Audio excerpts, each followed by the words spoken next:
Hi. Was that Ash's voice I heard? Yep. Hello. Hi, Ash.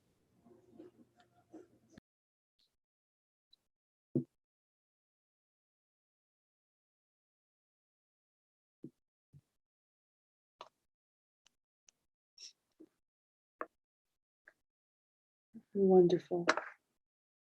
Thank you, everyone, for joining us. We will get started in just another minute or two.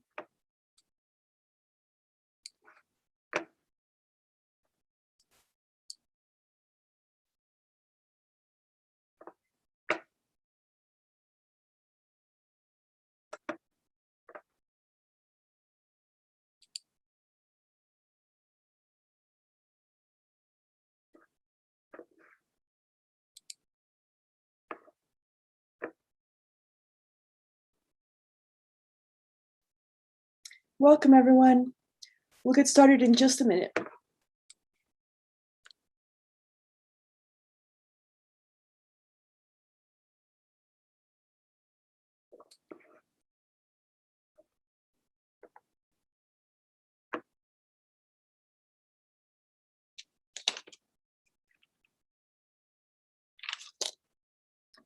Okay, so good afternoon, everyone, and welcome to our bi-weekly Ivcn Community Network meeting.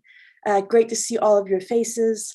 I hope that everyone received the agenda, but it's a pretty regular agenda that we have today, so we'll be together from 12 to 1 o'clock. My name is Diana Collins-Puente. I serve as the Director of Community Affairs and Governmental Affairs for Associated Students, and thank you for joining us today. We will get started, as always, with our land acknowledgement. We would like to acknowledge that this meeting is being held on the traditional lands of the Chumash people and pay our respects to elders both past and present. We honor the traditional territory as well as the story and contributions of the Chumash people to the land upon which we gather and create. And next, we will move into introductions and any quick announcements around the room. So I will just start off the top of my screen. And again, my name is Diana, and I'm chairing Ivy Community Network and looking for somebody else to chair with me. So don't forget, if you're interested in becoming one of the co-chairs for Ivcn. So let me start with Matt Bly. Hi, good afternoon, everyone. My name is Matt Bly. I'm with UCPD's Community Outreach Team. Happy to be here. Thank you, Matt. Next, Kristen Flickinger. I'm Kristen Flickinger. I'm the Executive Director of Pacific Pride Foundation. I'm really excited to be in the room today. So thanks for having us. Thank you so much for being here, Kristen. Great to have you. And Deborah, I think you're next under Jonathan's picture. Hello, everyone. Jonathan Abode, the Community Services District Manager, is out sick today, but you get to look at his gorgeous face. And I'm Deborah Anderson. I'll just take this liberty to introduce myself. I'm the Assistant General Manager of the Community Services District. Good to see everyone. Thank you, Deborah. And next I have Lisa Oglesby. Hi, Lisa Oglesby, Board President, Isla Vista Food Cooperative. No updates. Thank you, Lisa. Ash, you are up next. Hi, I'm Ash, they, them. There's an EcoVista meeting tomorrow at noon. And there's an Ivy RPD meeting tonight at 5:30. The only action items are a procedural thing about the Children's Park grant, and there'll be probably an interesting, for some of you, if you're interested in public art, we're going to be hearing about a possible mural at Little Acorn Park. Thanks. Very nice. Thank you always for those updates, Ash. Next, I have Tori. Hi, everybody. Good morning. My name is Tori Saunders. I'm with the UCSB Police Department, and I'm currently assigned to the Community Outreach Team. I don't have any updates at this time, but feel free to reach out to us. I'll put our community email in the chat, and if you have any questions, concerns, or comments, always feel free to reach out to us. Thank you. Thank you, Tori. You have such a good 30-second elevator speech. I swear, it's great. Thank you. Leonor, you're up next. Hi, everyone. Good afternoon. My name is Leonora Reyes. I'm the program director at the St. George Youth Center, YMCA in Isla Vista. Happy to see you all. Great to see you, Leonor. And next, Gary. Hello, everyone. Gary, UCPD, he, him. I think my partner's got everything. However, I do have an ad that we are working on our video campaign for community outreach and have completed our first video that we sent to OISS in solidarity and support of our Asian American community, multi-Asian community as well. PETA, I guess. So that's it. Thank you. Thank you, Gary. And Joanna, how about you? Hi there, Joanna Hill, Health and Wellness. And my dog Maisie has joined us today on my unmade bed. So there we go, we're all in the house. I'm with Health and Wellness, and we've been cracking on the Public Health Ambassador Program and the Isla Vista Isla Vista COVID-19 information stations. There we go. So they're happening, and they've been, as far as I can tell, they're going really well. The other update, the only thing I have to share is that we do have 3 more COVID health trainings this quarter, and they're open to anybody. So I will make sure I put the link in the chat, just to know that, like, if there's any CSOs that want to be trained, or if there's any community members or anybody, it's all of the basics of COVID and whatever the most current content is for testing and vaccines and whatnot. Thank you, Joanna. And would you mind, for folks that have not joined before, just maybe a quick blurb on what the ambassador program is doing? I know you're out in IV and other places. Yeah, thank you. We have right now we have 7 stations. It's 6 days a week, and we are this small little mighty table that has 2 health ambassadors, and they have information on COVID. It's for anybody in the community. We don't turn anybody away. 2 days a week at the co-op. We have fruit on those days. Monday, Wednesday at the co-op. Tuesday, Thursday at Pardal, on the corner of Pardal and Embarcadero del Norte. And 3 days a week, Thursday, Friday, Saturday in the afternoons at Little Acorn Park. And we're just there for information. We have face coverings, we have thermometers, we have hand sanitizer, we have condoms, we have some other stuff that I can't think of right now. Thank you so much. Yeah, and we're, like I said, just happy to be out there, and all of our people are trained to know the basics or find the information when people have questions. Thank you very much, Joanna. That's great. Next, I will go on to Jackie. Hi, everybody. Jackie Curta, Director of UCSB's Alcohol and Drug Counseling, Education, Prevention, and Recovery Program.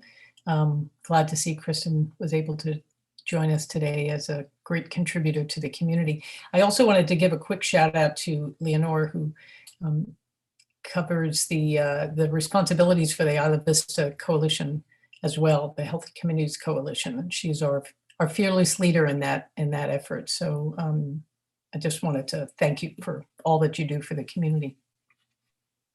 Thanks, Jackie. Thank you, Jackie. I will go on to Leah Loha next. I'm sorry, I think I got your name wrong again. That's okay, there's a lot of vowels in there.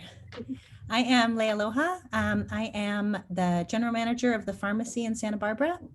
The big announcement is that we've been selected as the ideal candidate to move forward with our application in Isla Vista. There's a land use entitlement that is the next phase in the process. It's going to be kind of a long road until we get there. I will go ahead and drop all my contact information in the chat. So if anybody wants to reach out to me, you'll know where to find me. Thank you very much for that information, and congratulations on moving forward in that process. I know that we'll be very interested in hearing more about what what that means and what the land use entitlement process is like as well. So maybe for the next meeting, we can put that on the agenda and have a quick conversation about that. Sure, we'd love that. Great, thank you, Leah. Kim Akinoa, you are up next. Hi, everyone. It's really great to see you. My name's Kim Equinoa, she, her pronouns, and I work in the Dean of Students office on UCSB's campus. Good to see you. Thank you, Kim. And Kirsten, how about you, if you're ready? Hi, everyone. Kirsten Deschler. I'm Director of Government Relations on campus, and I'm also the Chancellor's representative on the Isla Vista Community Services District. Happy Thursday. Happy Thursday, thank you. And up next, Mark Wolf. Hi, I'm an undergrad at UCSB. It was just part of our assignment to come sit in on this meeting. Beautiful. Thank you for joining us, Mark. We're happy to hear that it's part of your assignment to come and be part of this community group. So thank you. I hope you keep coming back. Next, Jay Freeman. Hello, I'm Jay Freeman. I'm on the board of the Isla Vista Community Services District and the Local Agency Formation Commission. Though I am representing neither today, I am here in my personal capacity. Thank you, Jay. Allison? Hello, my name is Allison Baymiller. I work at the Isla Vista Food Co-op. I do marketing and outreach. So if you have any questions about that or need a contact for anything, please feel free to reach out to me. Thank you. Thank you, Allison. And if you wouldn't mind putting your contact information in the chat, that would be super helpful. Thank you. And then Kiha, if you're ready.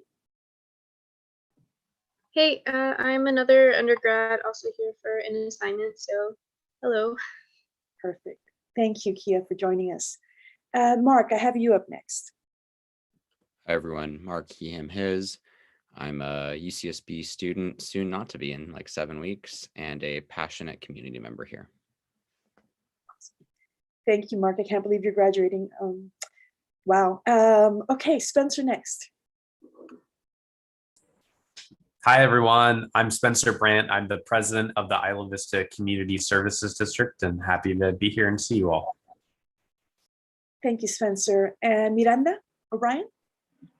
Hi, everybody. My name is Miranda. I'm a Vista employee with Northern Santa Barbara County United Way, working in the Isla Vista Community Services District room, Community Center room.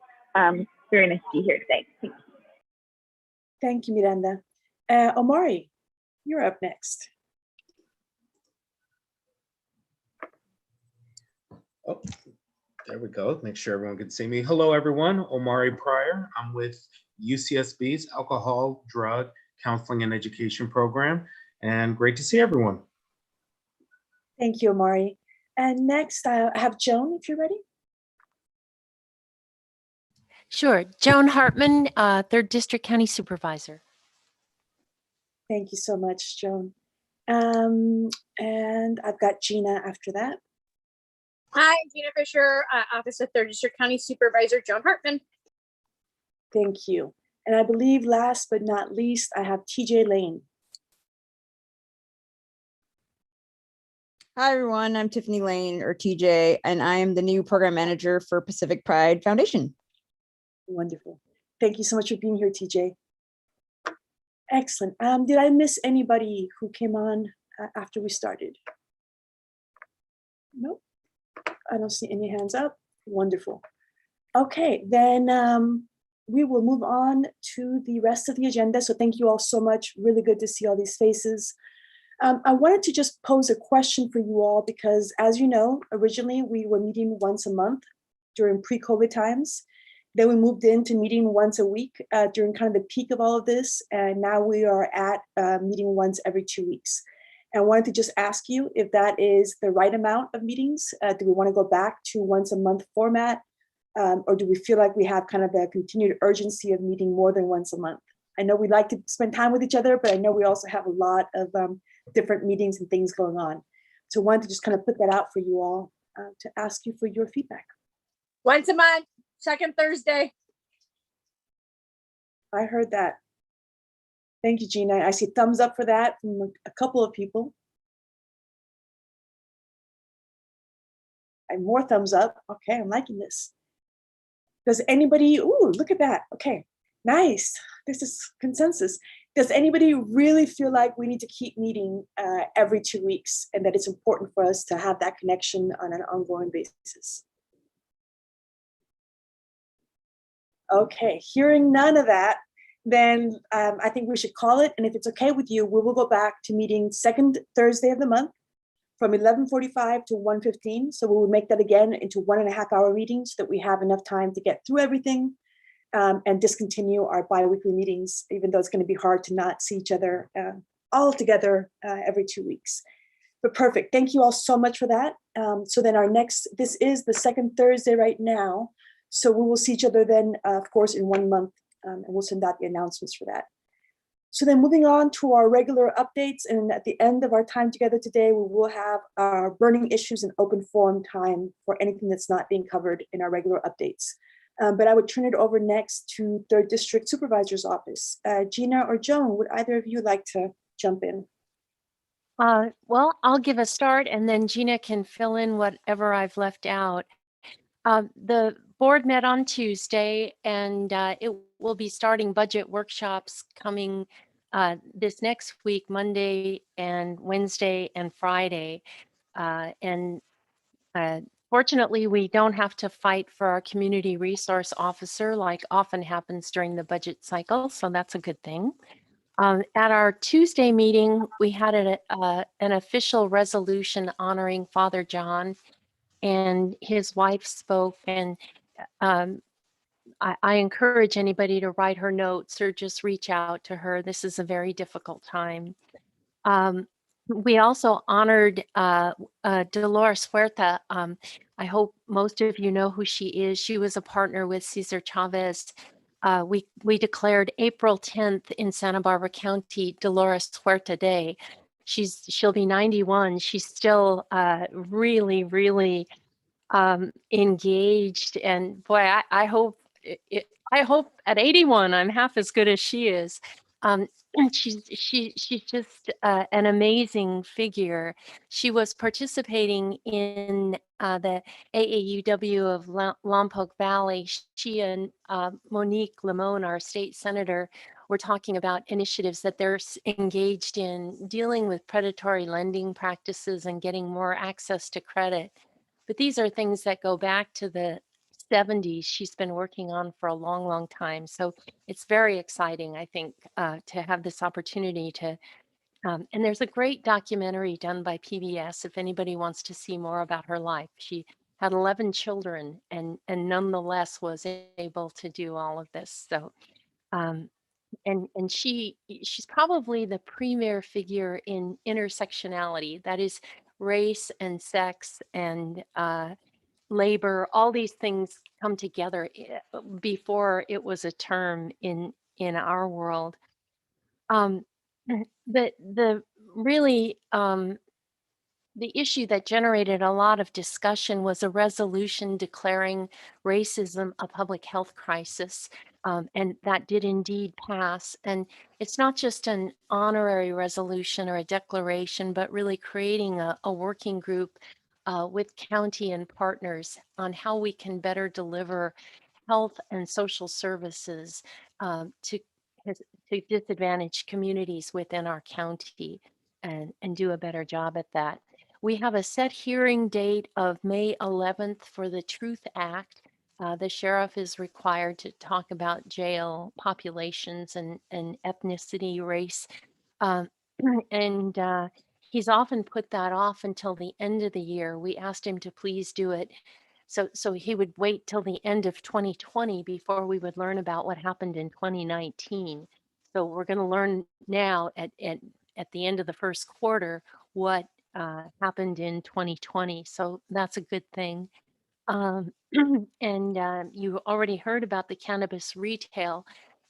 Because this is such a, for the retail applicants who were not accepted, many of them are challenging the award of the right to go forward and apply for the land use permit. So we're kind of waiting for this to see where the challenges are and how that all settles out. So that's the first delay before we get moving forward with the land use permits. And then I just wanted to say how great I think the ambassador program is and how excited I am to see that so active in Isla Vista. Gina, did I leave anything out? Yeah, we are, by the way, the ambassador program, Joan, you don't know this yet, but they're applying for a grant, I think from the Santa Barbara Foundation. Anyways, we're going to submit a support letter for that. And the other big news in COVID, probably why we get to go back to meeting once a month, is that vaccinations are available. Everybody 16 and up is eligible. Of course, people who are 16 and 17 are only eligible for Pfizer. Anybody who's 18 and up is eligible for any of the 3 vaccinations. Last, like 2 weeks ago, our county, in addition to the kind of trickle of we get a few thousand, doses up to the point. I see Mark join the Pfizer gang as of yesterday. Yay! We were getting, a few thousand from the feds, the state, and, the feds were giving direct allocation, to assisted living facilities and CVS. And then all of a sudden, 2 weeks ago, through HRSA, which I don't know what that stands for, but through the feds, we got 9,000, almost 10,000 doses. So that those were administered in Lompoc, but for any county resident who met the criteria. And then we got some more to distribute in Santa Maria and then in Santa Barbara. And the county found this week we had thousands of appointments open. And so they said, you know what, let's just open it up to everybody. And word got out and all those appointments got filled, and they're filled right now, but we expect we'll get, upwards of like 10,000 doses again. So it's really happening. So everybody's eligible. If you're interested, you can go to the county public health website to learn about how you can sign up and get that. For the most part, Monday mornings at 9 a.m., lots of those appointment slots become available. And they'll be in Santa Barbara this coming week. So there have been some here, but there's going to be a big clinic in Santa Barbara. So look out for that. And I think that's all. I'm happy to take any questions, COVID related or anything that supervisor spoke about. Yeah, let me just add on what Gina said. The case rate is plateauing. We're not continuing down in Santa Barbara County.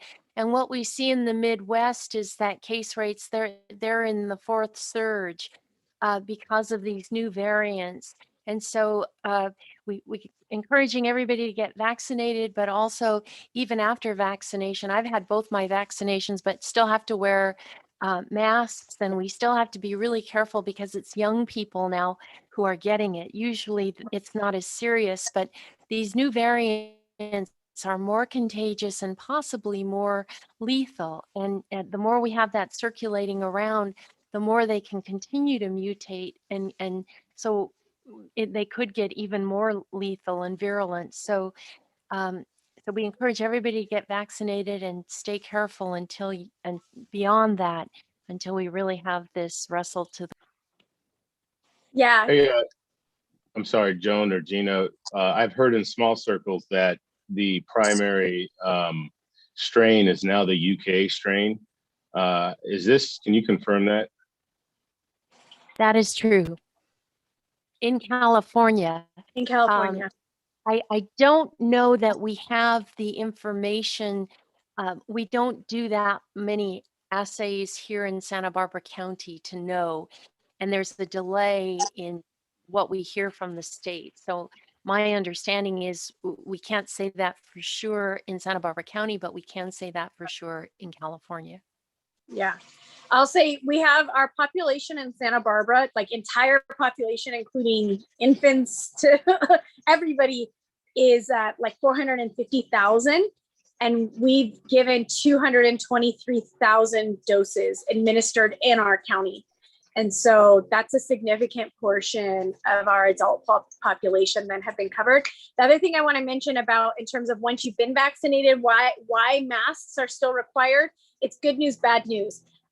There have been comprehensive peer-reviewed studies now that show it's 1% of fully vaccinated people can still asymptomatic carry COVID in their nose, and they know this through nasal swabbing.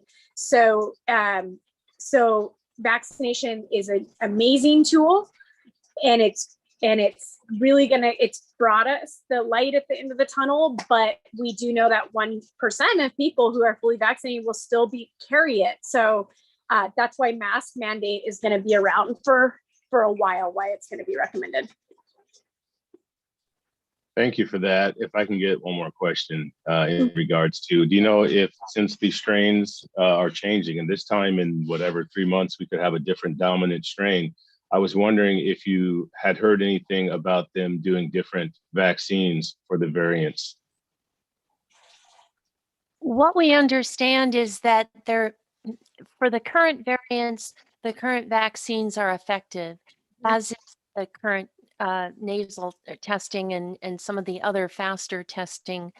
But we don't know into the future. And so it may be that we have to, like a flu shot, where you look at the new strains of the virus and people get flu shots each year with a new vaccine. That may be the world of the future for COVID. I will say that we're now at a place where they started testing about, I think, almost a year. I don't know exactly when the trial started, because of course the vaccine was in development even before this appeared. So it was sort of a vaccine looking for a virus. And that's why we got the vaccine so quickly. There had been a lot of groundwork done for mRNA of the COVID family. And so some trials had started about a year ago, and those folks are still tested. And the preliminary data says that they still have immunity and against the variants, I believe, is what Dr. Ansorg reported a couple updates ago. So that's promising.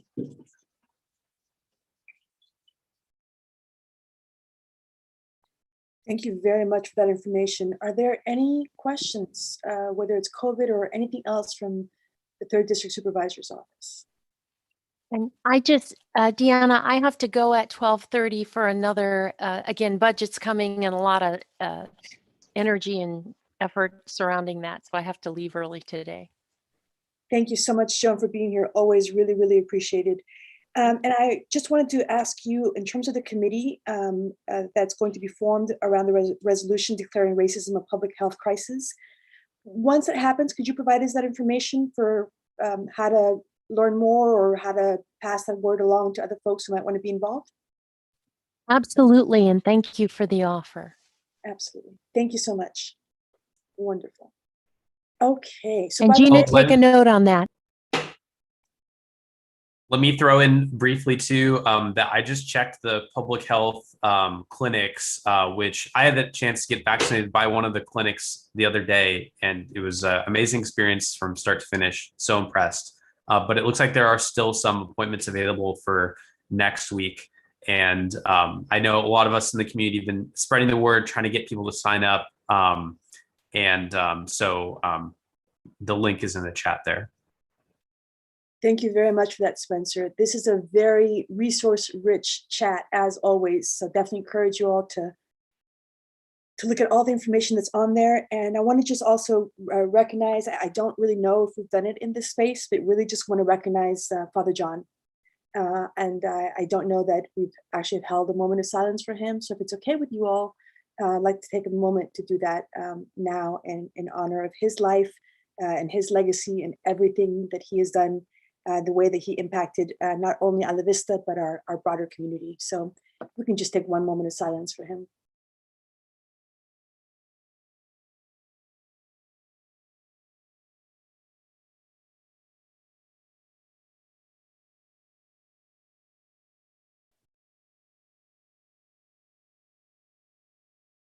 Thank you. Okay. Deanna? Yes. We have, I don't have the agenda directly in front of me. If I have the opportunity, I would love to read the resolution that was read yesterday at the board meeting for Father John. Is that okay? It'll just take, it's not super long, but I think it would be a lot for everyone to hear. So This is what the Board of Supervisors did yesterday. Resolution acknowledging the extraordinary life of Father John Stephen Hedges. Whereas Father John Stephen Hedges was a community organizer, spiritual leader, and social justice advocate. And whereas Father John was known for his ministry to the houseless of Isla Vista, members of his church, victims of tragedy, and first responders. And whereas Father John came to Isla Vista in 1968 to attend UC Santa Barbara, and he met and married his devoted wife, Melissa, and they had children, Benjamin and Sarah. And whereas Father John was known for his compassion, tenacity, and dedication to serving others, he became a lifelong assistant priest at St. Ignatius Orthodox Church, an elected and founding member of the Isla Vista Community Services District, and served as a volunteer chaplain for the Santa Barbara County Sheriff's Office. And whereas Father John was called up to comfort and guide countless county residents during times of great local disaster and tragedies, from the aftermath of the Goleta postal shooting, the mass shooting in Isla Vista, the 1-9 debris flow, and the Conception boat dive fire. And whereas Father John also comforted and guided countless Americans in other states struck by disaster, including in the wakes of Hurricanes Katrina and Sandy. And whereas Father John did not just respond to unanticipated disasters, he was also called upon to serve the most vulnerable among us and was an advocate for the poor, the destitute, and the houseless. And whereas Father John influenced countless others to do good works and to walk the path of virtue and integrity. And whereas Father John selflessly dedicated his life to 3 noble endeavors: helping those impacted through tough circumstances, misfortune, and bad choices or calamity, supporting, nurturing, and fortifying those who are called to respond to their needs, and by serving God by doing those first 2. And whereas Father John was a shepherd who tended to his many flocks with devotion, energy, compassion, and kindness, and he will be missed. Therefore, let it be resolved that the Santa Barbara County Board of Supervisors recognize the extraordinary life of Father John Stephen Hedges after his untimely passing in February 2021, passed and adopted by the Board of Supervisors, Santa Barbara County, State of California, on this 6th day of April 2021 by unanimous vote of all members present. He was extraordinary. Beautiful. Gina, can I just ask, that's a resolution, is it a resolution for a particular honoring a day or in his honor, or is it just an acknowledgement? With acknowledging his extraordinary life. Gotcha. Thank you. Thank you, Gina. That was really beautiful. Thank you. Okay. So moving on, if it's okay, I'm going to switch a couple of things on the agenda. I would like to check in with Spencer for an update from the IVCSD next, if you have something to give us an update on, Spencer.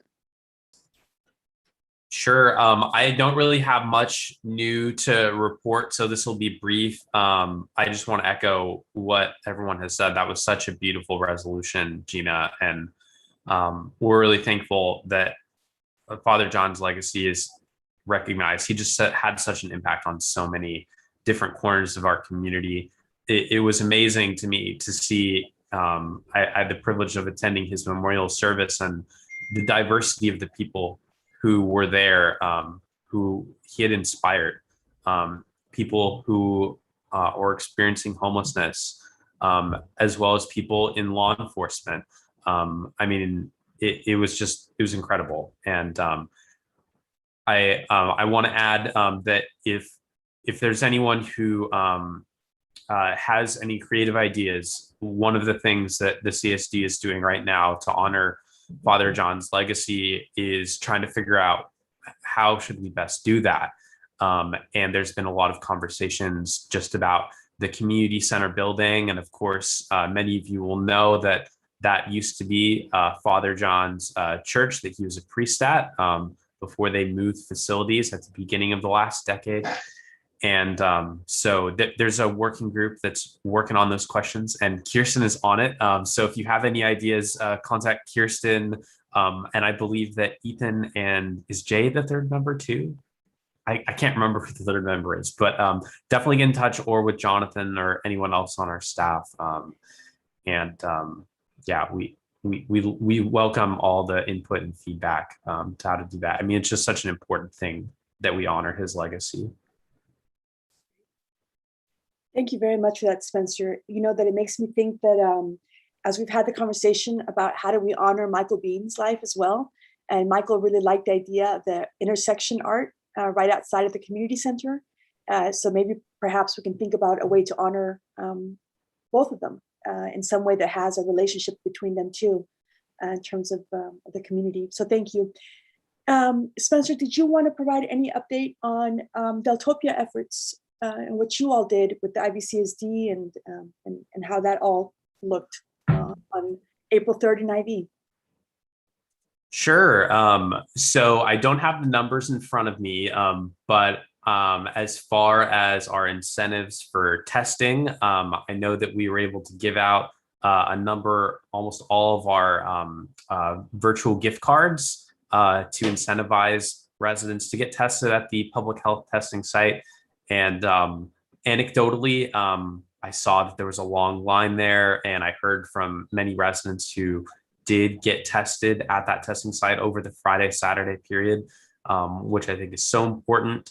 I know that additionally, our community service officers were stationed at Little Acorn Park, offering people escorts, water, masks, and they were sort of co-tabling along with the health ambassadors, which I thought was a really great dynamic duo stationed there. And just from my own personal experience, I sort of did a tour of the community at different times through the day to see how things were going. And overall, I think that we can say that this weekend was successful, and our efforts really did bear out in the outcomes that we wanted. I certainly saw that most people who were gathering were keeping it to their household. They were staying in their yard, and they weren't gathering in crowds. There were a few notable exceptions, but that's kind of been the story of this pandemic in general. Most people are doing the right thing, and there are unfortunately some that want to disregard the health orders. So overall, I thought that it was a good weekend. There were a couple of things, though, that reminded me, just how there are still significant safety issues, even in a year where Deltopia is almost non-existent. There's significant safety issues. There was a large fight that broke out where medical had to respond, and a number of people were taken away in an ambulance. I know that from speaking to law enforcement, it sounds like some of the people involved were from out of town, but some of them were here living in Isla Vista. And so, it's something that continues to be one of the Community Service District's board's goals, is to implement an organized program during that weekend moving forward to try and channel people towards something that's fun, that people want to be a part of, they want to attend, that activates our downtown community, business community, and draws people away from those activities that might be a little less safe. So we're going to continue that conversation, building off the many community dialogues we've had over the last 2 years. And I am looking forward to see what we can all do together in 2022. Thank you so much, Spencer. It's great to get that update. Are there any questions for Spencer? I'm hoping that, of course, also with law enforcement and with AS and IV, we'll get some additional context for April 3 and IV. But thank you so much, Spencer. If there are no questions for Spencer, then we will move on to law enforcement in IV. So I don't know, Gary, if you would like to take the lead on that, or Matt? I'd like to hand it over to Lieutenant Bly, but before he started, I just really wanted to say thank you. I believe there was a couple of you that showed up for our community briefing that we did Lieutenant Bly was able to just kind of give in the field breakdown of where we were at and some of our missions that we're going to be trying to accomplish out in the field for Deltopia. And the other thing is the ambassador program. This was my kind of introduction with them, and I was kind of the liaison with them, and I was in the field with them, watching them interact with people, and just what a great program. I felt like they were just really good with dealing with people and giving out information and stuff like that, offering people water, and worked so well alongside with our CSOs. And I just thought that was such a great fit. To see the community come together like that and join us for our briefing really is the quintessential version of community-oriented policing, where we're all working together. It just felt really good to see everyone at the meeting and interacting that way, so that we could, achieve a fairly peaceful Deltopia. So thank you. And with that being said, I'll leave the rest to Lieutenant Bly. Thanks, Gary. And hello again, everyone. Before I get into anything Deltopia related, I just wanted to echo the sentiment that Spencer and Gina and others have shared regarding Father John.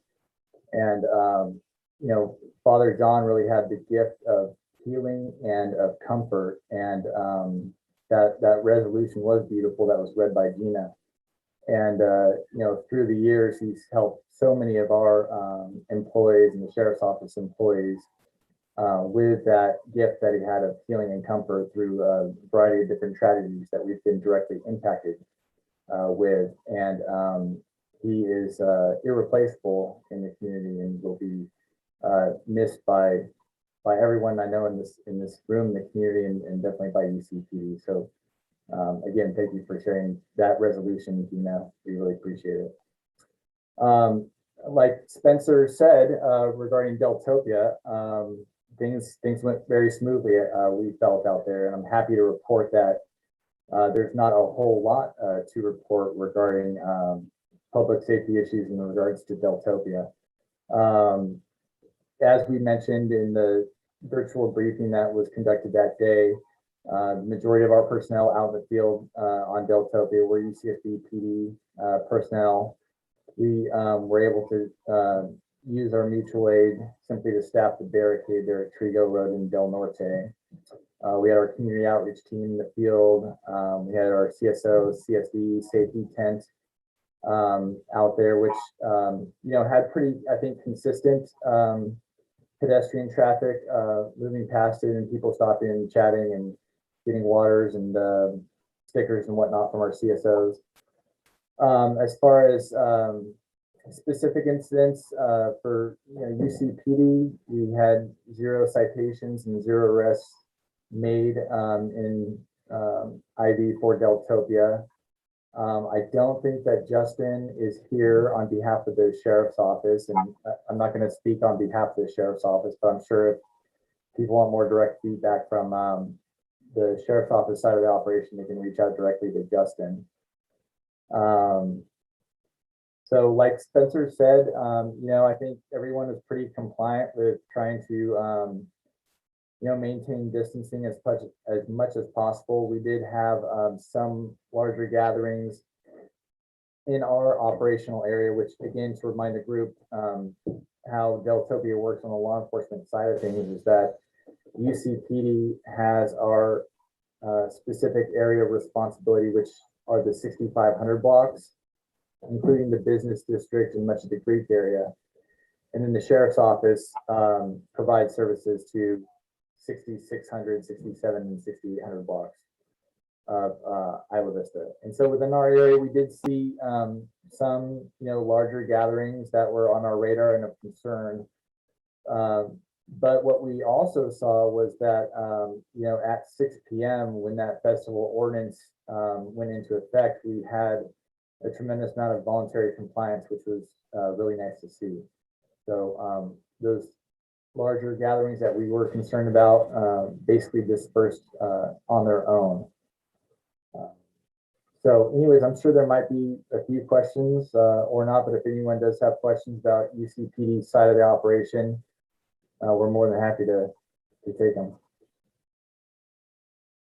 Thank you very much. I wanted to just say to also kind of echo the thanks for holding that police briefing. I think it is really important as a community for us to be able to have that kind of access.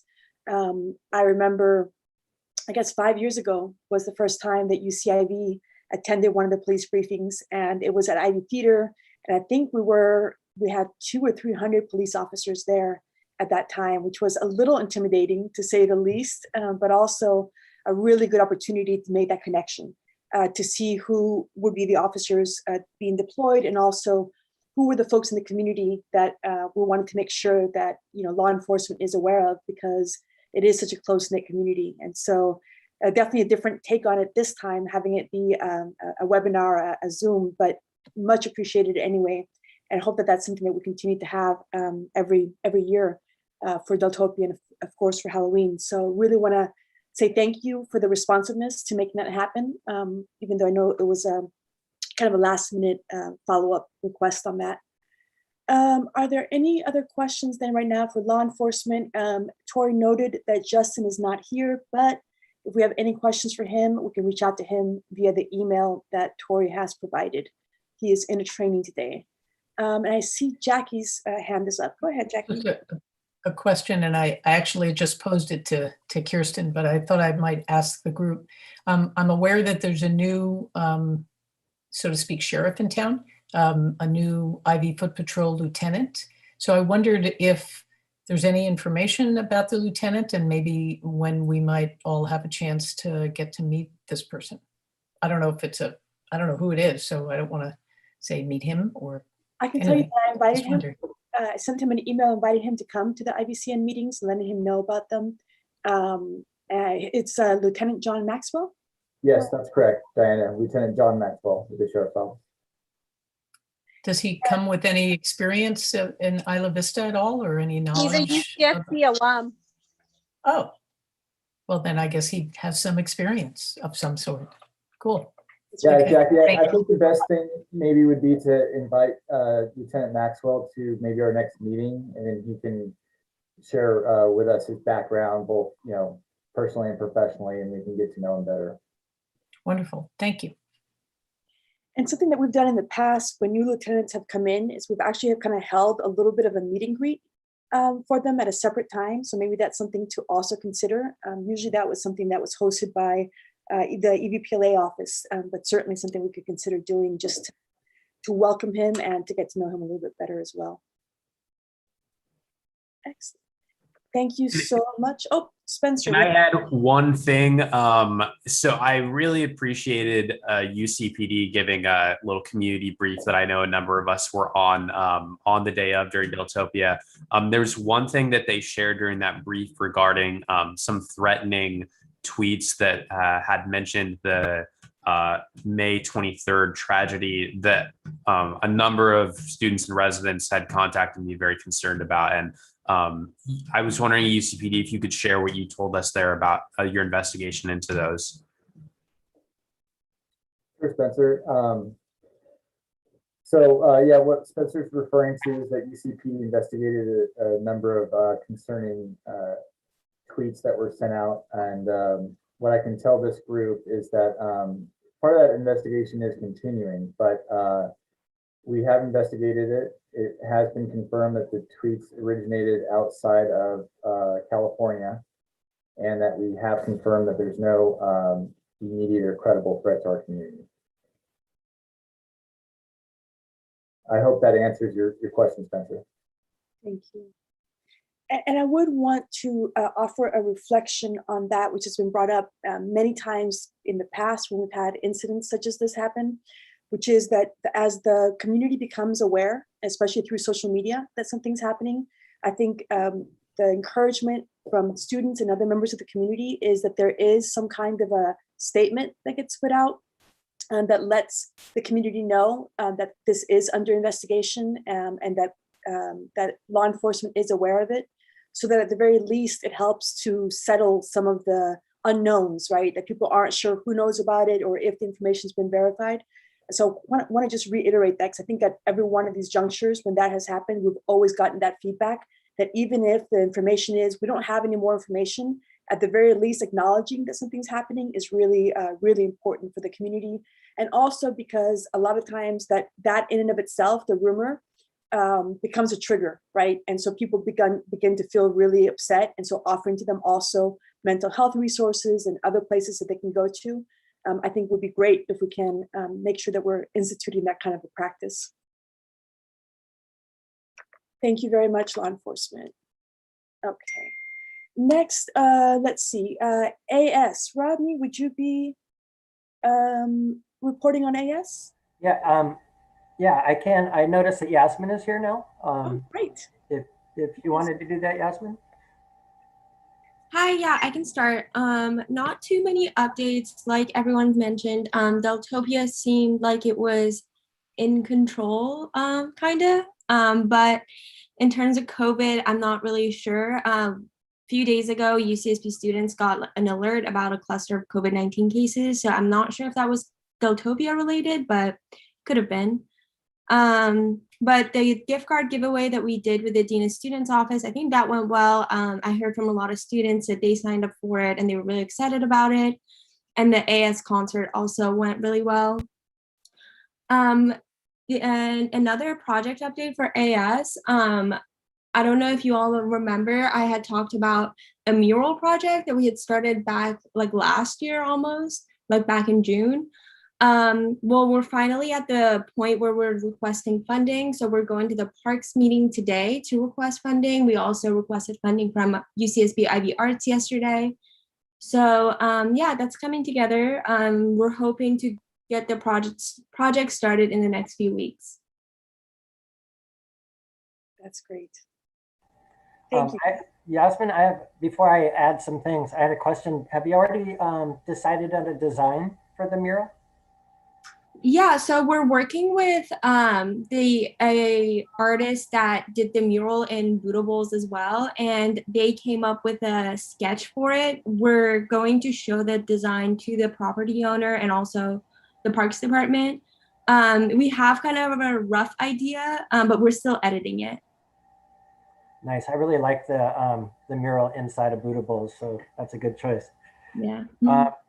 So yeah, I just wanted to add a few things into the AS report. The Partal Center is still packaging and providing mask and thermometers to, I think, 9 different locations where they're being distributed for free throughout Isla Vista and housing, off-campus housing.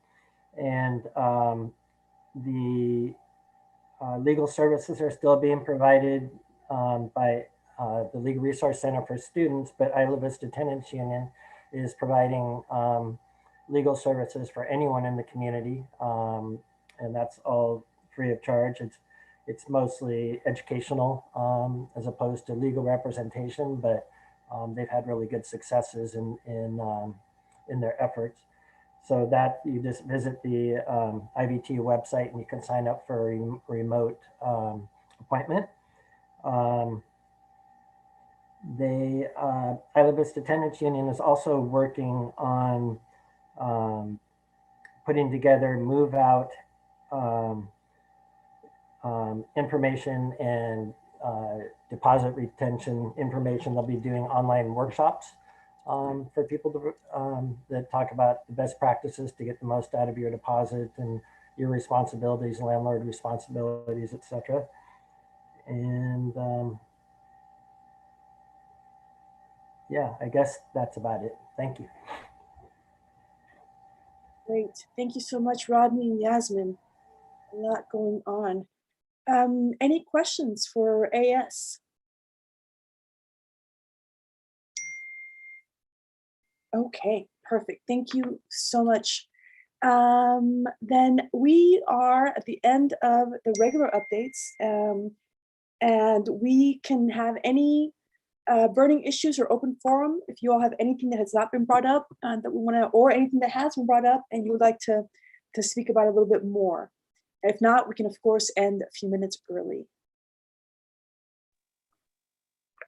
Deanna, I would just note that Pacific Pride Foundation, you may all know this already, is working as quickly as we can to be able to operate our syringe exchange in IV at People's Park. That's a request that came to us from a couple of different directions, and we're working quickly. We have a mobile unit. We'll get out there hopefully this month. In addition, we're trying to stand up some HIV testing at that mobile unit as quickly as possible too. So just know that that's in the works. We're doing our best. We have to hire a couple people and do a couple things because we haven't been testing during COVID, but we're working our best. That's excellent to know. Thank you so much. Did you want to say? I want to say thanks for being here, Kristen. It's great to have you. Absolutely. Yeah, very happy to be here. And Kristen, did you want to take a moment to describe more about the work that you're doing? We'd love to take this opportunity that you're here to learn more about your work. Sure. So Pacific Pride Foundation has been around for a while, since 1976. So it's our 45th year. Started as a substance use recovery and counseling organization, moved through, did HIV work, of course, through the 80s and 90s. And we do a bunch of things. So in my mind, we focus on wellness. I've been here as the executive director for 9 months, only since July. So I've been here during COVID only, which is a super fun time to be an ED. But the organization is amazing. I see us as focusing on wellness, as I said, individual wellness in terms of things like health and prevention services. The syringe exchange is the only one in the county. Testing, prep, navigation services, as well as counseling. We have a great counseling program that utilizes interns from Antioch University. So we bring interns in, train them up in a culturally competent way so that they can go out and serve LGBTQ plus folks after their time with us, but they of course serve folks while they're with us. So we have counseling for individuals, couples, families, group counseling as well, specific counseling groups for trans folks and bi and pansexual folks. So a bunch of stuff going on there. We also do what I consider social wellness. So I think before this, we all understood the importance of social connection for our youth in terms of having one supportive adult and how that can change a life. And then also for our elders, that seniors are socially disconnected and that leads to terrible health outcomes. We understood that, but I think now we really understand for all of us how critical just having connection with each other is for our health on all levels. So we do a lot of that stuff. We have youth groups, youth leadership groups. We have a Proud Youth of Color group that meets regularly, as well as a lunchtime weekly elders group. Just get together, chat, have speakers. It's fantastic. And then, of course, we produce Pride, which we haven't been able to do. Didn't do it last year. We'll be doing it probably in a hybrid way this year. It'll be happening in August. Stay tuned. And then we do community wellness, which I think of as kind of external. So we have the individual and social wellness, which is where we're interacting with each other, and then community wellness, where we're going out and doing education and training with all of our partners, so that when LGBT people are interacting out in the world at large, it's a safe and welcoming space.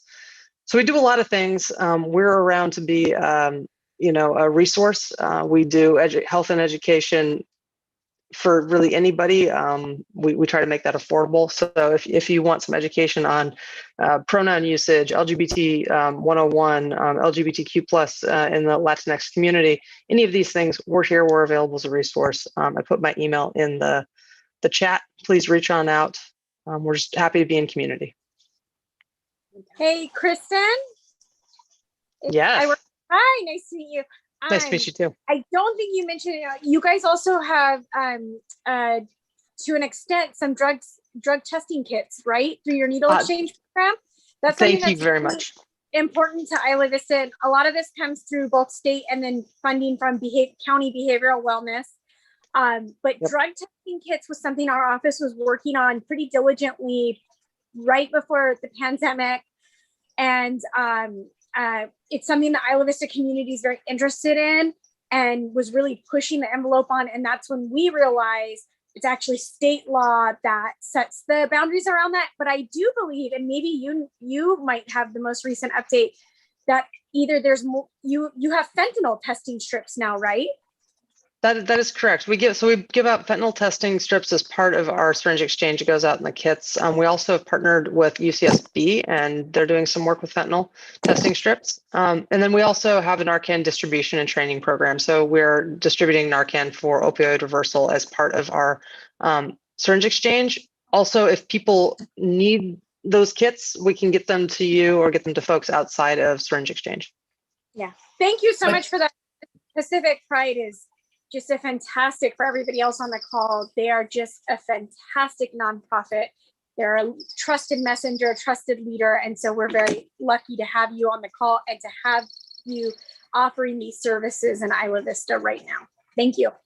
Thanks, Gina. Agreed on all that. Gina, I did want to say, and I had mentioned it to Kristen yesterday when we were in a meeting, that the fentanyl test strips are still not legal. And I know you and we had that you were looking into it at Joyce Dudley's suggestion, if I'm recalling correctly. She told us to, she suggested we take it to the state level. So that's still an issue, even though we're all just, we are all.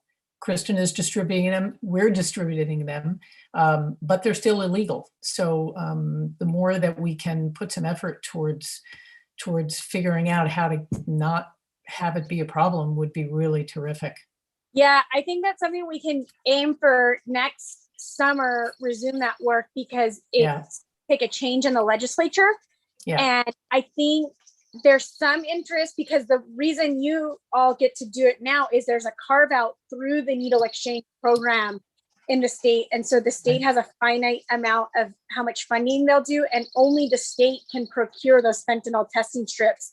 So it's really a rigidly regulated program.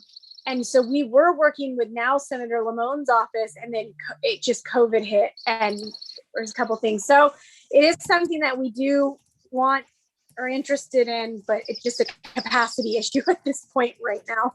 Yeah. Thank you for bringing that up, Jackie, because that was a conversation from some time ago. How do we serve the public good?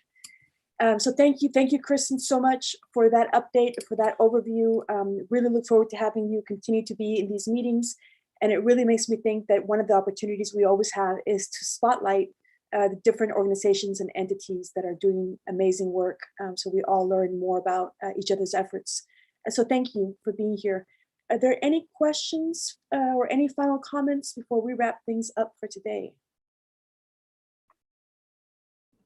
Okay. Thank you all so much. Whoops.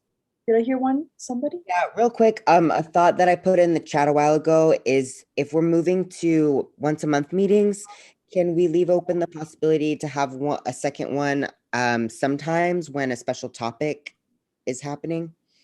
Absolutely. I think that's a great suggestion, Ash, definitely. Wonderful. Okay, so then if we don't have any special topics between now and next month, and then we will see each other all in 1 month from now. Thank you all. Stay safe, stay healthy, and we'll talk to you soon.